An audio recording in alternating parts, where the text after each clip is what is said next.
Bismillahirrahmanirrahim. Alhamdulillah, wassalatu wassalamu ala Rasulillah wa ala alihi washabihi wa ala. Melanjutkan kajian sebelum salam ya, syarah Bulughul Maram. Siri kitab Thaharoh tentang najisnya kencing manusia di PDF halaman 126 ya. Masuk di faidah dari hadis, fawaid minal hadis. Ya, silakan ada yang membaca.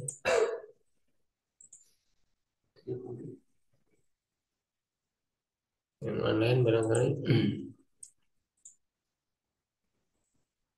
Ya, tidak ada, bagus. Boleh Anda Ustaz? Silakan Pak Sandi. Bismillahirrahmanirrahim. Fawaidu minal hadisi wa fi hadisi fawaidu minha ihtiramul masajidi fa innahu sallallahu alaihi wasallam lama faragol a'rabiyyu min baulihi da'hu thumma qala lahu inna hadal masajida la taslihu li syai'in min hadal bauli walal walal qadri innama hiya li dzikrillahi azza wa jalla wa qiraatil qur'ani wa li anna sahabat wa li anna sahabati Sahabat tubadir wa li anna sahabata tubadiru ilal Tabadaru inkari al tubad Tabadaru ilal inkar. tabadaru ilal inkari alaihi wa aqarrahum sallallahu alaihi wasallam wa innama amarahum birrifqi kama fi riwayatil jama'ati li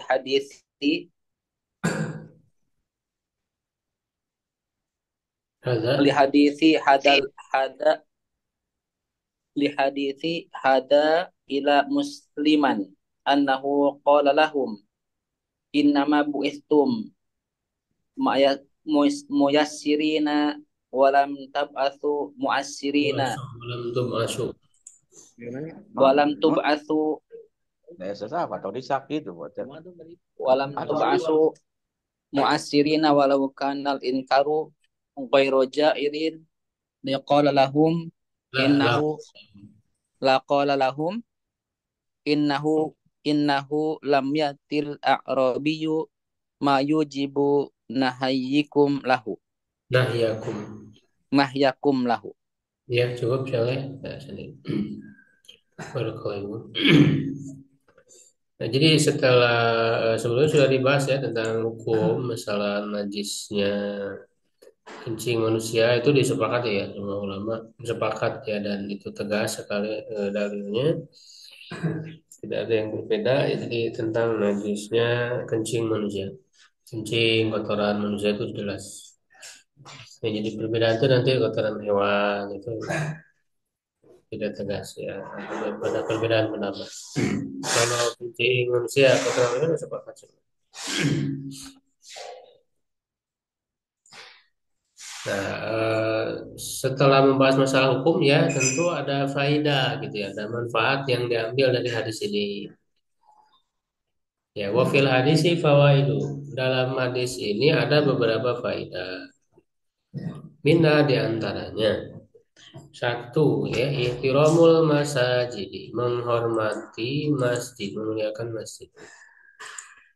Faina Rasulullah lama parogal Arabiyu karena Nabi SAW ketika orang Arab gunung itu selesai dari kencingnya, da'ahu ya memanggilnya, summa qala lahu. Kemudian beliau bersabda kepadanya, inna hadhil masajida la tasluhu li syait. Sesungguhnya masjid-masjid ini tidak layak untuk sesuatu min hadal bauli dari kencing ini walal qadri dan untuk kotoran ini. Innama iya lidzikrillahi azza wa jalla. Sesungguhnya masjid-masjid itu tujuannya, fungsinya ya untuk zikir kepada Allah wa qiraatil Quran dan membaca Al-Quran. Nah, jadi jelas Rasul menegaskan ya bagaimana masjid itu dihormati, dimuliakan gitu ya. Hanya tentu cara menegurnya dengan cara yang baik, tidak dengan cara yang keras. Dan ini yang dicontohkan oleh Nabi ya. Jadi sangat-sangat besar, sangat banyak sekali manfaat dari hadis ini ya, dari kisah ini. Itu menjadi prinsip dalam dakwah, dalam pendidikan. Terus berlemah lembut ya, itu seorang Arab ke gunung ya, tiba-tiba kencing di masjid, ya, Rasul tidak langsung jadi dibiarkan dulu selesai gitu kan. Baru setelah itu oleh Nabi diberikan pemahaman ya dengan cara yang normal, tidak dengan cara kasar. Dan akhirnya kan orang Arab gunung ini dia menerima dengan senang hati. Bahkan setelah itu dia berdoa agar Allah merahmati Nabi Muhammad dan dia cuma dua orang aja dirahmati. Karena memang yang lain tuh para sahabat marah kan, hampir memukuli gitu. Jadi orang Arab gunung ini hanya senang kepada Nabi ya dengan sikapnya itu, sehingga dia berdoa semoga Allah merahmati aku dan engkau jadi berdua. Lalu kata Nabi, lakon hajar tawasnya, kamu ini sudah mempersempit sesuatu yang luas. Rahmat Allah itu luas, jangan dipersempit.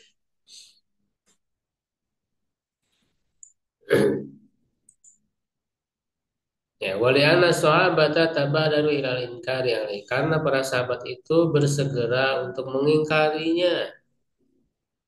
Jadi kan itu kemungkaran ya secara zahirnya memang ya kencing di masjid. Masih dulu kan memang belum seperti sekarang, jadi masih lantainya bisa kerikil gitu. Jadi kencing itu di situ langsung ya. Walaupun kan tentu bisa jadi nyerap ya ke bawah, menyerap ke bawah ya, tapi itu masjid, tidak boleh. Nah, para sahabat itu mengingkari wa qarahum sallallahu dan Nabi juga sebenarnya menyetujui atas pengingkarannya itu. Hal ini adalah kemungkaran yang harus diingkari ya, tetapi yang dilakukan oleh Nabi itu wa inna ma'amaru birifqi. Ya, tiada lain Rasul itu memerintahkan mereka untuk berlemah lembut, rifqi. Ya, tidak dengan cara yang kasar ya, apalagi ini orang Arab gunung yang belum tahu ilmunya, belum paham. Ya, kama fi riwayatil jamaah sebagaimana dalam riwayat sekelompok para perawi ya. Lil hadis bagi hadis ini hada ya ila musliman kecuali Imam Muslim ya, kecuali dalam Sahih Muslim. Anau qala lahum bahwa dia berkata bahwa Nabi ya bersabda kepada mereka. Innama bu'istu muyassirin wa lam tub'atsu mu'assirin. Sesungguhnya kalian itu diutus untuk memberi kemudahan dan tidak diutus ya maksudnya sebagai para pendai para pengajar umat ya penerus risalah Nabi tidak diutus memberi kesulitan walau kana inkaru ghairu jaizin laqala lahum. Kalaulah pengingkaran itu tidak boleh, niscaya beliau bersabda kepada mereka, inna lam ya'til arabi ma yujibuna yakum lahu. Sesungguhnya orang Arab gunung itu tidak datang atau tidak melakukan hal yang menuntut kalian melarangnya. Jadi yang diperintah oleh Nabi itu agar bersikap lemah lembut itu bukan tidak boleh mengingkari ya kemungkaran diingkari tetap harus dirubah ya gitu, tapi dengan cara yang baik agar efektif gitu ya caranya itu. Ini makanya hadis ini merupakan landasan ya pokok yang besar dalam dakwah dalam pendidikan Islam. Dengan cara seperti itu kan orang-orang Arab gunung ya khususnya yang mereka itu sangat tidak beradab, tidak punya adab ya dengan sentuhan pendidikan Nabi itu menjadi luar biasa, menjadi orang-orang yang beradab akan menjadi para pemimpin dunia. Itu kehebatan, kemujizatan ya sentuhan pendidikan Nabi. Makanya generasi sahabat itu tidak ada tandingannya. Karena mereka adalah hasil didikan Nabi. Para sahabat itu nggak ada tandingan. Gitu ya. Nah itu caranya seperti itu Rasul untuk mengajarkan. Ya, mengajarkan kepada siapa sahabat-sahabat itu sebagaimanapun sikap mereka ya tidak beradab. Itu sabar Rasul itu. Luar biasa kan bahkan orang-orang Arab gunung, ya, orang Baduy ini kan mereka akan disebut dalam ayat itu asyaddu kufron wa nifaqon, sangat kafir, sangat munafik. Bahkan di surat Al-Hujurat gitu kan, itu memanggil-manggil Nabi, Rasul sedang istirahat, gitu, ya, istirahat siang. Dipanggil-panggil bahkan dengan nama gitu, ya Muhammad oleh orang Arab Baduy. Ya kan, Yuna, apa? Itu kan diajarin adab di situ. Jangan meninggikan suara. Ya latar bahwa suataku fawqa sautin nabi gitu kan mulai jahar ba'dukum apa kajahri ba'dukum li ba'di ini antah bata amalku ya innal ladzina yunaduna kami wara'il hujurat ya aksarum apa layak kirun ya. Ya, kebanyakan mereka tidak berakal itu luar biasa ya ketidakberadaban orang-orang Arab gunung itu tapi Rasul sabar di dalam menyikapinya sehingga mereka bisa berubah akhlak mereka itu. Ya dan dibandingkan dengan orang Indonesia ya jauh orang Indonesia kan sopan gitu ya ramah. Orang-orang Arab Baduy dulu itu nggak ada ramah-ramahnya. Jadi Rasul itu diutus di masyarakat yang paling tidak beradab tapi beliau mampu.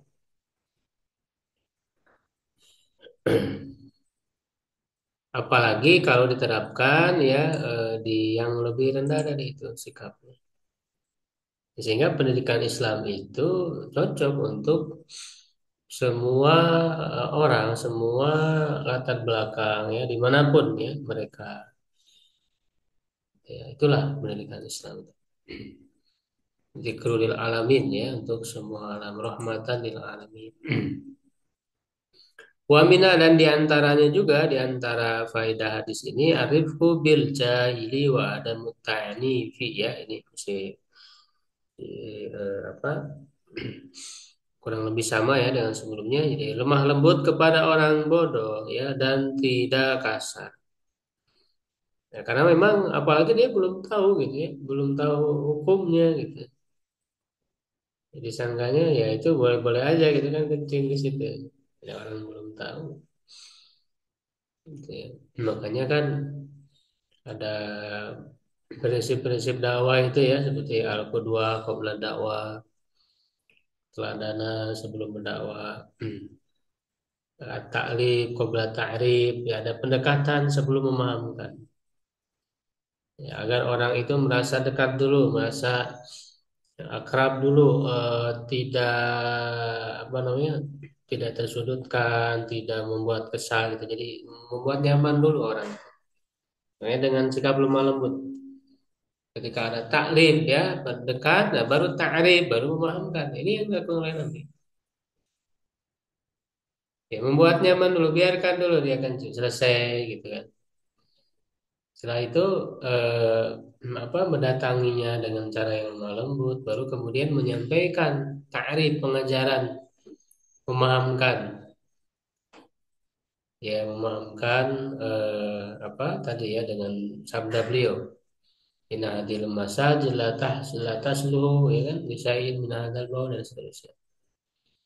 Itu ta'rif. Ya, nah orang dibebani itu setelah mengetahui ya, makanya ada prinsip at-ta'rif qabla taklif. Jadi memahamkan sebelum membebani. Orang dibebani bagaimana kalau belum paham? Ya kan? Jadi dipahamkan dulu, dikasih penjelasan, ya, dikasih pemahaman. Wa minna husnu luqihi wa sallallahu lutfuhu fi ta'lim. Nah, ini yang tadi ya. baik akhlaknya dan lemah lembut dalam pengajarannya. Wa min ada diantaranya juga annal ibada inda qadail hajati innama hiya liman yuridul ghaita lal baula. Bahwa menjauh ketika buang hajat, buang air, itu hanya bagi orang yang hendak buang air besar ya, bukan buang air kecil. Fa innahu kana urful arabi ada madzalika. Ya, karena itu dahulu adalah kebiasaan orang Arab ya wa qaru syari'u dan disetujui oleh syariat.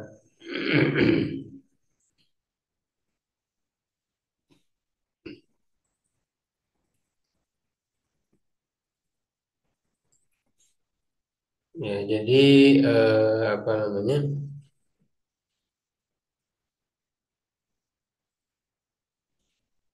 Kalau kalau orang buang air besar itu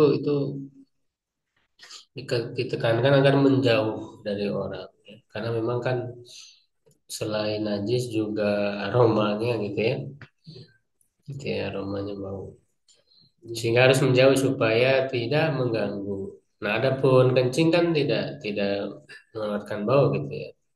Sehingga walaupun tetap harus apa tertutup gitu ya, tapi tidak harus terlalu jauh. Karena kalau di zaman dulu kan belum ada WC seperti sekarang gitu. Gitu. Kalau sekarang udah ada tempatnya masing-masing. Mau kencing, mau buang air ya di situ. Cuman tetap ya prinsip-prinsipnya dijaga. Makanya prinsipnya itu kan kenapa harus menjauh? Karena agar tidak membuat orang bau, gitu ya. Tidak mengganggu dengan aromanya itu. Nah sekarang sama aja walaupun di WC gitu, ya, tapi setelahnya nggak dibanjur gitu ya, nggak disiram. Gitu. Nanti orang lain yang kemudian masuk itu terganggu ya berarti sama aja. Makanya kata Rasul takutlah pada hal-hal yang membuat orang itu melaknat, dilaknat oleh orang ya. Makanya kan tidak boleh buang air di tempat apa di jalan, di tempat orang berteduh, gitu kan? Itu menjadi penyebab orang itu melaknat. Ya, ketika mencium aroma itu kan mereka akan melaknat, ya, gitu. Dan itu bisa jadi buruk, yang menjadi doa yang buruk, laknat gitu. Ya, itakul apa hadisnya itu lah ini. Ya, termasuk juga di WC juga kalau menyisakan aromanya ya itu juga bisa jadi laknat juga. Ya. Waqad bala sallallahu wajah rajulun inda akibi yasru dan Rasul pernah kencing dan menjadikan seorang di belakangnya menutupi ya karena kan belum ada WC secara tertutup jadi menutupi itu pakai orang ya kalau berupa buang air jadi apa kencing ya kalau kencing kan ada orang yang menjaga menutupi. Nah, beda dengan buang air besar ya. Kalau buang air besar kan nanti kalau orang yang menunggu itu jadi terganggu dengan baunya. Wamina dan diantaranya juga ya faedah dari hadis ini dafu adzabil madarataini bi akhafihima mencegah kemadorotan yang lebih besar dengan yang lebih ringan. Ya, mencegah kemadorotan yang lebih besar ya dari dua kemadorotan dengan yang lebih ringan. Ya, atau dalam istilah lainnya apa irtikab akhafid dararain ya.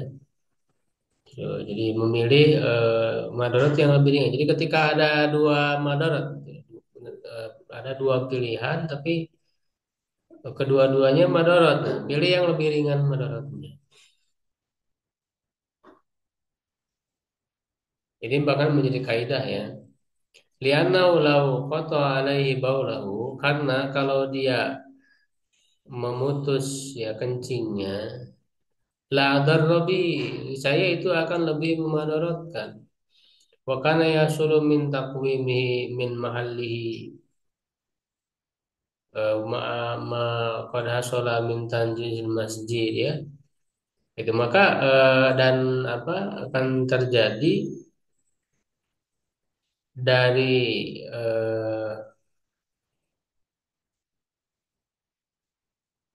apa namanya diamnya dia di tempatnya ya bersamaan dengan ya sudah membuat najis ya masjid juga menajiskan ya atau mengenai ya najisnya itu ke badan ya pakaian wa mawadi minal masjid ghairil ladzi waqad waqafil baul awalan. Ya, tempat-tempat dari masjid yang selain yang terkena pada awal. Jadi maksudnya kalau kemudian diputus, dicegah, dilarang atau bahkan apa tegur dengan keras, itu nanti akan kemana-mana air kencingnya, akan kemana-mana itu berarti lebih madorot.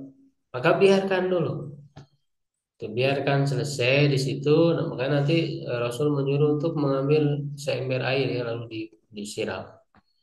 Disiram ya artinya kan si airnya kan menyerap ke bawah karena itu kan kerikil-kerikil lantainya itu yang tidak keras ya, jadi tanahnya itu tidak keras sehingga bisa menyerap ke bawah. Ya kalau sekarang mah di pel.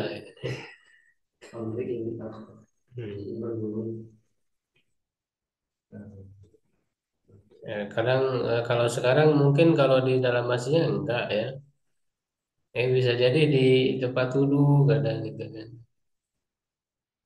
Saya barang lihat di situ. Tempat wudhu. Itu kan khawatirnya nanti nempel di kaki gitu. Si bekas kencingnya itu terbawa nanti ke lantai itu kan najis ya.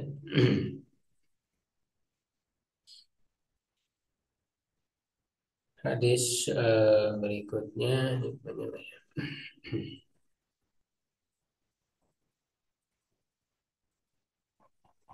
Ya kita coba lanjutkan ya satu hadis. Wahila minum itu ada yang dihalalkan dari bangkai dan darah. Wa Ibnu Umar radhiyallahu anhu qala qala Rasulullah sallallahu alaihi wasallam uhilat lana maitatani wa daman fa amal maitatani fal jarad wal qut wa amal daman fatihal wal kabir. Dari Ibnu Umar radhiyallahu anhu dia berkata Rasulullah SAW bersabda dihalalkan bagi kami dua bangkai dan dua darah. Dua bangkai itu adalah belalang dan ikan dan dua darah itu adalah apa namanya eh, hati dan apa namanya apa lagi? Darah yang tidak mengalir. Ya, hati dan apa? Limpa gitu saja. Limpa gitu. Hati dan Limpa kali Ustaz. Limpa. Limpa. Hati apalah? Limpa. Iya. Yang saya baca yang haram ya, ya betul. Karena ini kan aku misalkan di dalam ke bawah masak dimasak. Ya berarti kan ini pengecualian.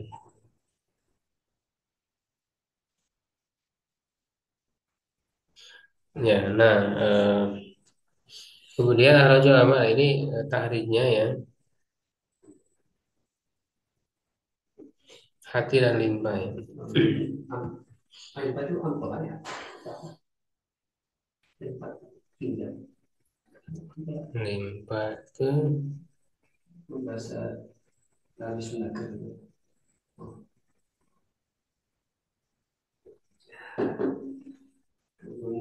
Ya, bahasa Sundanya. Ayatin ayam pelan. Jadi lihat nanti.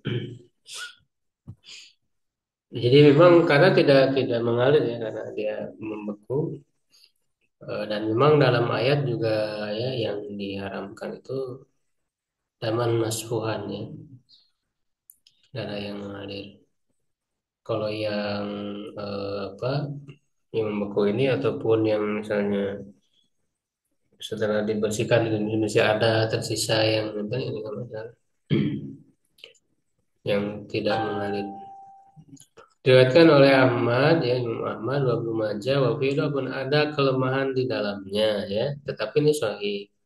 Karena nanti akan dijawab kelemahannya di mana.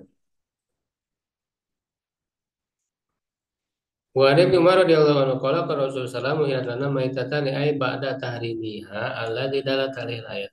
Setelah pengharamannya yang ditunjukin oleh ayat ya, karena kan jelas ya bahwa bangkai itu diharamkan. Hurrimat alaikumul maitatu ya.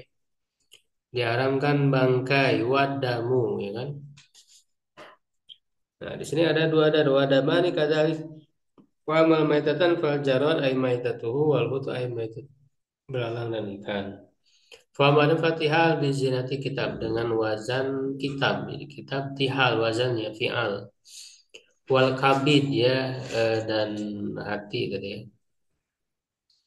Haraja wa Ahmad wa Ibnu Majah diriwayatkan oleh Ahmad dan Ibnu Fitabun ada kelemahan.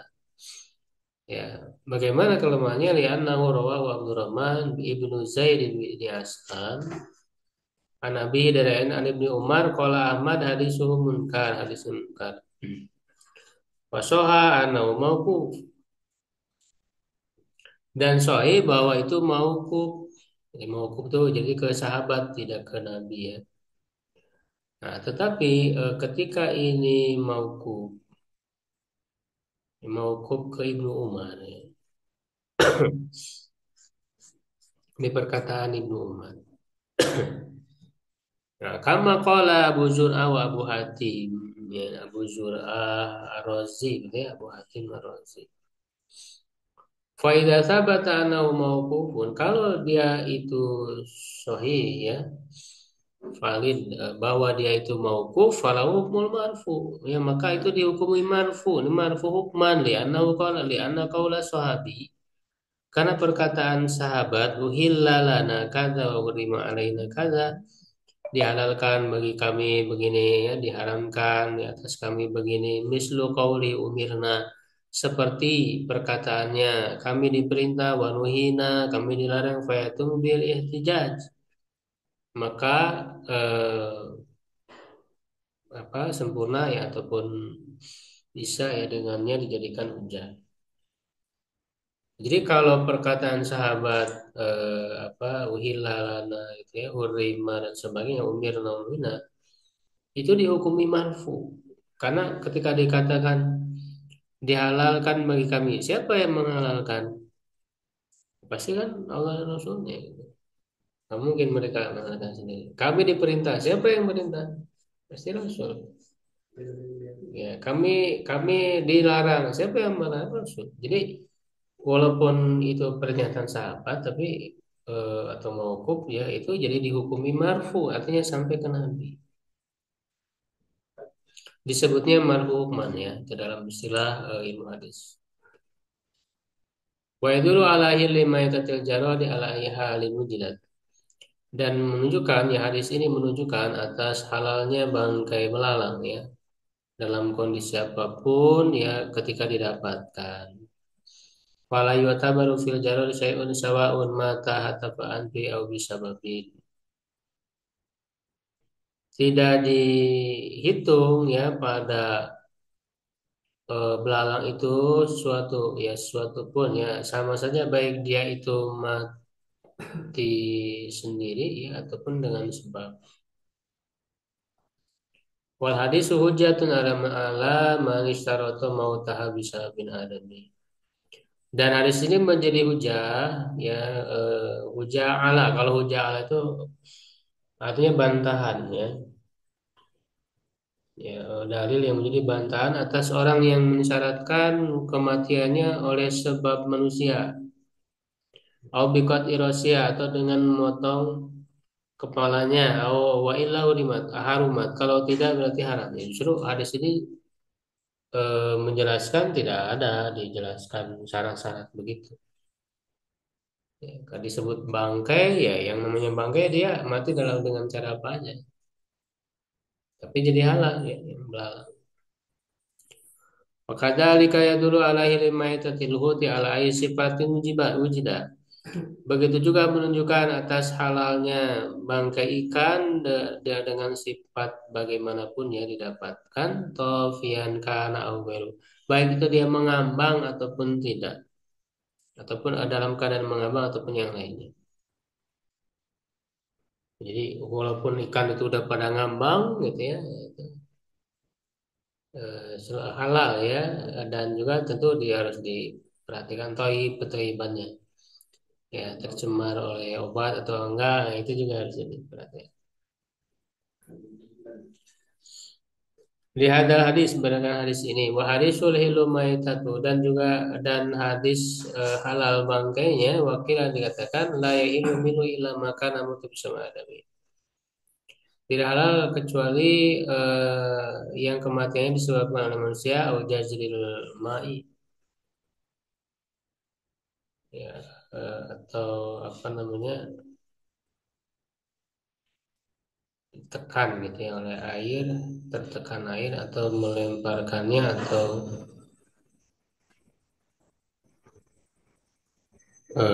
apa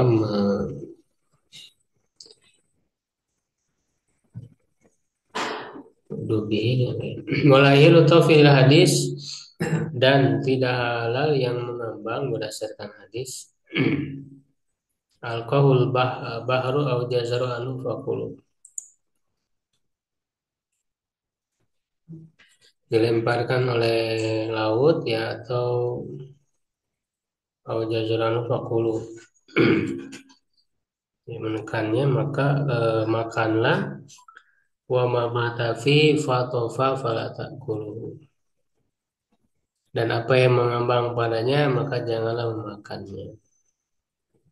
Arajahu Ahmadu Abu Daud yang diriwayatkan oleh Imam Ahmad dan Abu Daud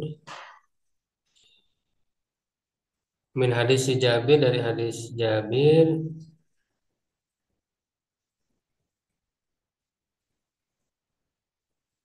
wa huwa khasun maka dan dia adalah khusus fa khasu bi umumal hadis ini maka dikhususkan dengannya keumuman dua hadis di atas dua hadis sebelumnya.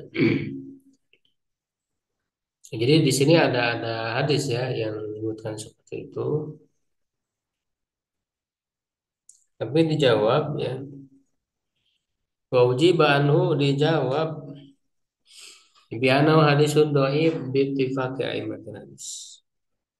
Ya, dia itu hadis dhaif ya dengan kesepakatan para ahli hadis. Ya. Ya tadi nundub itu artinya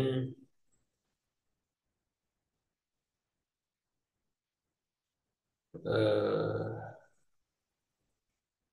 apa namanya tenggelam di bumi ya di tanah itu.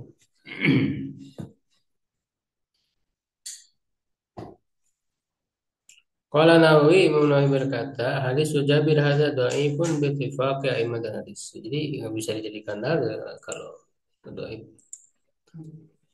Ya, berdasarkan kesepakatan para ulama hadis, la yajuzu ihtijaju, tidak boleh berhujjah dengannya lau lam yu'aridu syai'un. Ya, kalaupun tidak ada sesuatu yang menentangnya.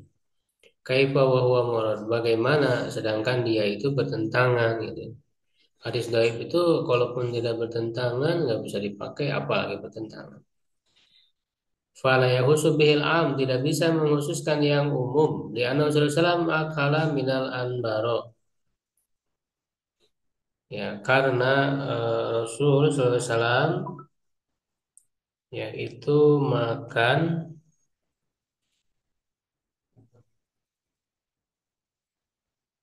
ya dari anbaro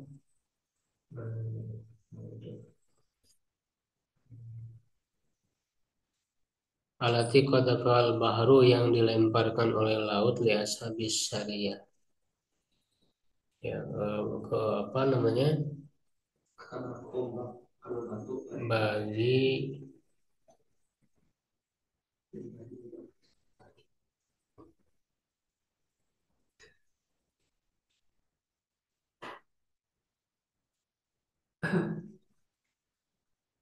orang-orang yang apa? Syariah ini yang perang yang melakukan utusan yang diutus oleh Nabi ya, berperang itu kan. Walam yasal bi Isa bin kana mautuha. Ya, dan beliau tidak bertanya dengan sebab apa kematiannya, kama huwa ma'rufun fi kutubil hadis wasyar. Sebagaimana itu sudah dikenal di dalam kitab-kitab hadis dan sirah. Ya. Jadi itu sebagai dalil ya bahwa umum ya mau dengan sebab apapun. Karena hadisnya juga umum apa bangkai ya, bangkai itu mati dengan cara apa? Wal kabidu halalun bil ijma'i ya, dan kabid tadi ya apa? Hati ya.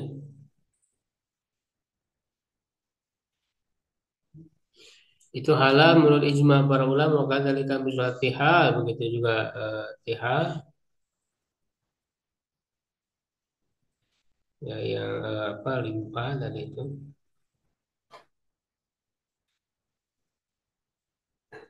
itu juga halal ila anna fil bahri annahu yuqra li hadis Ali. Hanya saja dia apa di laut bukan lana fil bahri, maksudnya ini nama kitab ya. Fil bahri annahu yuqra li hadis Ali innahu luqmatus syaitan innahu yusiru bi apa yusiru bi akli ila annahu harisun yurafu mana rajul. Ini di dalam kitab Al-Bahru ya, ini panjangannya saya lupa Bahru apa. Ini nama kitab Al-Bahru. Di dalam kitab Al-Bahar itu dikatakan ya bahwa dia itu dimakruhkan yang berdasarkan hadis Ali yang mengatakan dia adalah makanan atau jatah makanan setan. Ya, yaitu maksudnya dia senang, setan itu senang memakannya. Hanya saja hadis tersebut tidak diketahui yang meriwayatkan. Tidak jelas apa perawinya siapa gitu ya. Maka ini tidak bisa dijadikan dalil ya. Gitu.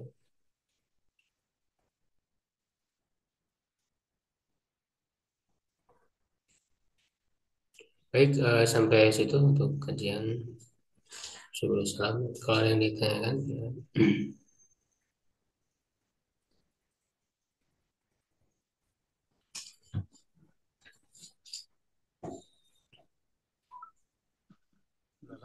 Makan berarti. Ya, kalau tidak ada kita ajukan. Belakang bisa